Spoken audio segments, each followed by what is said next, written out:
back, everybody. On this episode, I'd actually planned on having an in-car video from the Silver State Classic.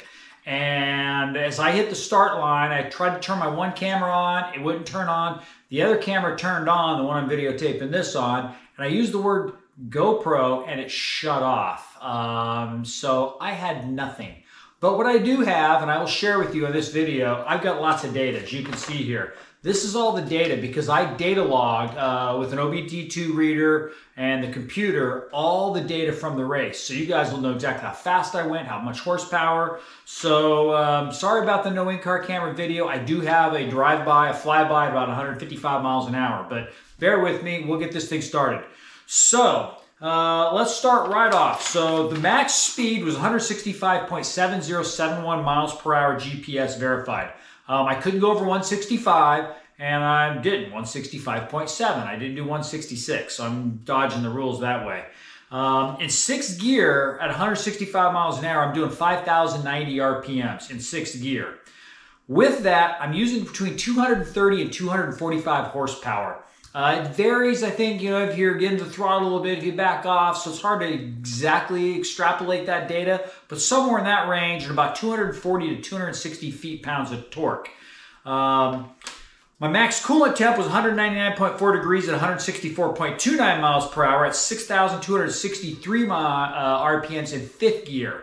So I'll go through the gear breakdowns in a little bit. Short-term fuel trim, we were at 7.8125. Long-term 0.78 to negative 6.25, pretty good. Max RPM was 7,493 RPMs, fourth gear at 151 miles an hour. And my max RPM in third gear was 7,489 at 114.54 miles per hour.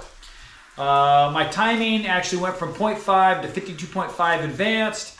Intake air temp varied from 107.6 max at idle before the start, and as soon as we started moving, it dropped. You see it literally dropped from 75 to 85 degrees. I think it was about 70 outside, but I don't know for sure. Max horsepower was a 475.1825. Max torque was 393.46. These were all in like third gear where I was full on throttle leaving the line. Now here's where it gets interesting. So my max oil temp was 240 degrees. Last time it was 250, 249 at 150 miles an hour. So I was doing about I was averaging doing about 162 to 164 a good chunk of the race. So I lost about 10 plus degrees of oil temp, and I'll show you why that is and how I'm gonna control my diff temp. My diff got up to 282 degrees, which was pretty dang hot. That one kind of concerned me a little bit. But I got an idea for that. I'm going to show you what I'm going to do with that one as well. So this will be a long video, but we're going to go through this here and figure it all out. So I'm going to go through the start of the race, exactly how I got up to speed. So my first gear, I got up to 32 miles per hour, 6,000 RPMs, 112 horsepower, 97 feet-pounds of torque. Wasn't it at full hard. Second gear, got up to 72, 449 horsepower, 331 torque at 7,100. Started to roll into the throttle pretty heavy at that point. Third gear is when I went full in. 114 miles an hour at 7,489 RPMs, 475 horsepower, 333 torque. And then in fourth gear, went to 151, 7,493 RPMs, 469 horsepower, 328 torque. Fifth gear took me to 164.29 at 6,400 RPMs, 363 horsepower, 297 torque. The horsepower I'm getting here is off the reader. I mean, you think they use the MAF sensor, some other things. I don't know how accurate it is. I don't know, but it's what I've got. Sixth gear, so basically I went up to fifth gear at almost 165 miles an hour, shifted into sixth, brought my RPMs down to 5,022, brought the horsepower down to 328, but the torque went up to 343, which makes sense. And you can see when I hit the sixth at about 164 miles an hour, I lost 2 miles an hour just by pushing in the clutch and shifting the next gear. Crazy, but you got a lot of drag. So let's see. Oh, by the way, I went through the narrows, which is the really windy part, at a low range of 101, high of 110 miles an hour, just so you know. You can hop online and see videos of going through the narrows. I don't think I've ever got video. My cameras have all died by then. Maybe in May. I actually did a 20-second cruise at 160 miles an hour in sixth gear. 20 straight seconds where it was pretty steady. and it was 224 horsepower and 220 feet-pounds of torque. So that's the data. So now, some of the good and the bad. The car was very darty at speed, 160 miles an hour. Excuse me. It would hit a funny rut in the road and it would want to change lanes. There was one time we were doing about 162 and a big sweeping turn, and I was on the inside edge and it hit a weird rut. I ended up on the opposite lane fog line. And these are pretty narrow roads, by the way. These aren't really wide, 4-lane highways. They're 1 lane each way and pretty narrow. It startled me a little bit because the car just wanted to move. I think my number one issue with that is I have 0 tow right now. It's set up for autocross, track days, things like that with 0 tow.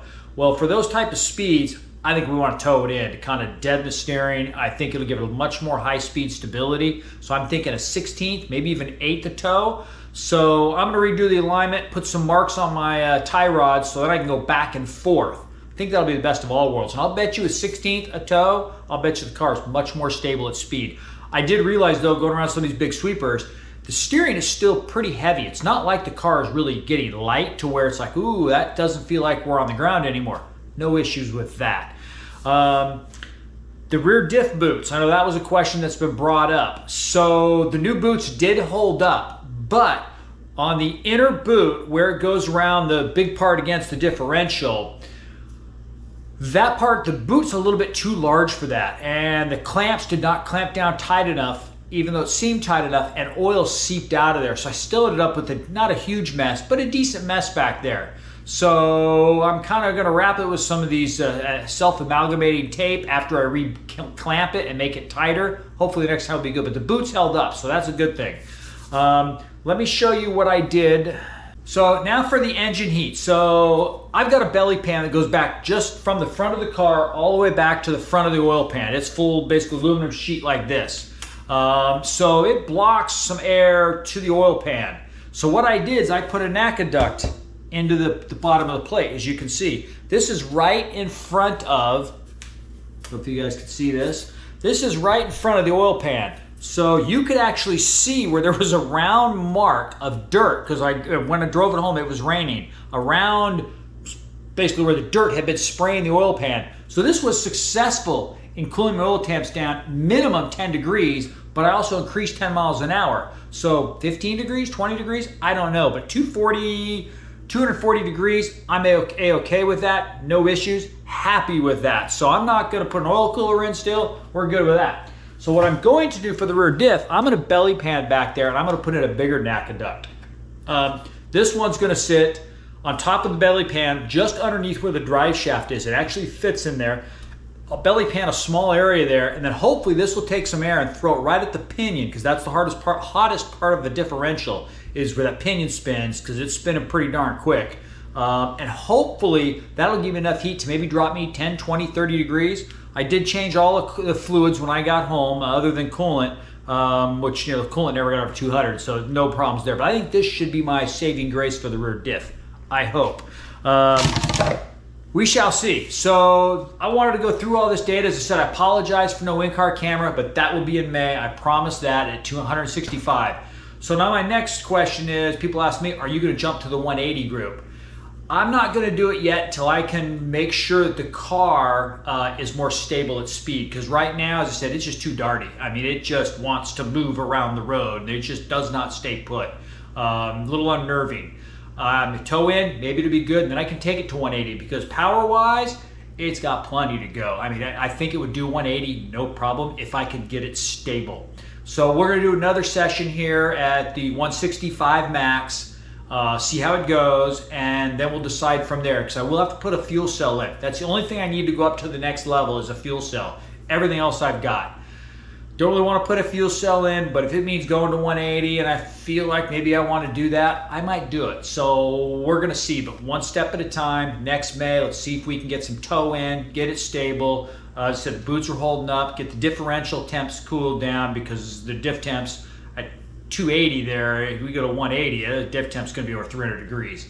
Don't want to do that, so that kind of gets a little scary. I'm running full synthetic. I think it's 75, 140 back there, but yeah, we'll see. But the race was a blast. John from Virginia made it out, so we had 4 Type 65s out there, and hoping that come May or September or both, we'll have a bunch more. That's my goal. So thanks again for watching. I'm sorry for rambling. In the next video, I'm going to talk about doing a 10.5-hour drive in one of these things, because on the way home, I was in the car for 10.5 hours, other than just quick gas stops, go to the bathroom, back in the car.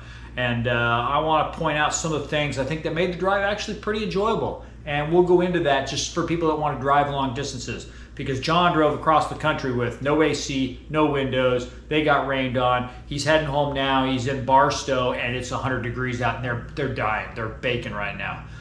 It is what it is. So thanks again for watching, and I'll catch you on the next episode.